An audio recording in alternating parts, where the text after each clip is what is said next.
ਅੱਜ ਅਸੀਂ ਤੁਹਾਨੂੰ ਸਿਖਾਉਂਦੇ ਹਾਂ ਬਟਰ ਨਾਨ ਬਣਾਉਣਾ। Ingredients of butter naan.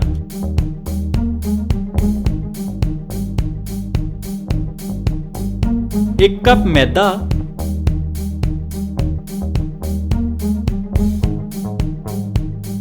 आधा चम्मच ड्राई खमीर,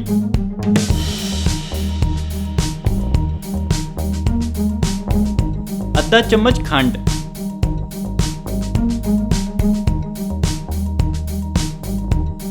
एक चम्मच ताजा दही,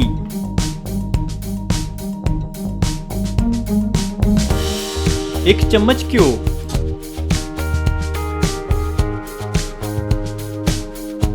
नमक स्वाद अनुसार,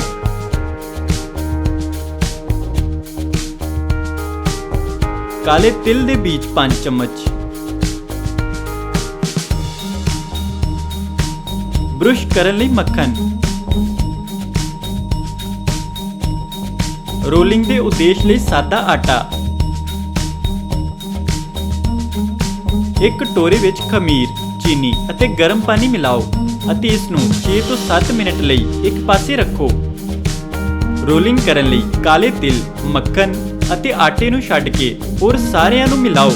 ਲੋੜੀਂਦੇ ਹਿੱਸੇ ਨਾਲ ਪਾਣੀ ਦਾ ਹਿੱਸਾ ਮਿਲਾ ਕੇ ਇਸ ਦਾ ਆਟਾ ਬਣਾਓ। ਆਟੇ ਨੂੰ 30 ਮਿੰਟ ਤੱਕ ਲਈ ਇੱਕ ਪਾਸੇ ਰੱਖੋ ਜਦੋਂ ਤੱਕ ਇਹ ਇਸ ਦੀ ਮਾਤਰਾ ਨੂੰ ਥੋੜਾ ਜਿਹਾ ਵਧਾ ਨਾ ਦੇਵੇ। ਇਸ ਦੀਆਂ ਗੇਂਦਾਂ ਬਣਾਓ।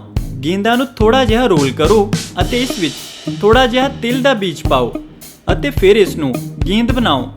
ਗੇਂਦਾਂ ਨੂੰ ਰੋਲ ਕਰੋ ਅਤੇ ਇਸ ਦੇ ਮੱਧਮ ਚੱਕਰ ਬਣਾਓ। ਇੱਕ ਨਾਨ ਸਟਿਕ ਤਵੇ ਨੂੰ ਗਰਮ ਕਰਕੇ ਅਤੇ ਇਸ ਤੇ ਸਰਕੂਲਰ ਨਾਨ ਲਗਾਓ। ਇਸ ਨੂੰ ਇੱਕ ਪਾਸਿਓਂ ਪੂਰਾ ਹੋਣ ਦਿਓ। ਫਿਰ ਇਸ ਨੂੰ ਫਲਿਪ ਕਰੋ ਅਤੇ ਇਸ ਨੂੰ ਦੂਜੇ ਪਾਸਿਓਂ ਵੀ ਪੂਰਾ ਹੋਣ ਦਿਓ। ਇਸ ਤੇ ਮੱਖਣ ਪਾਓ ਅਤੇ ਇਸ ਨੂੰ ਬਾਕੀ ਗੇਂਦਾਂ ਨਾਲ ਵੀ ਕਰੋ। ਹੁਣ ਤੁਹਾਡਾ ਨਾਨ ਬਣ ਕੇ ਤਿਆਰ ਹੈ।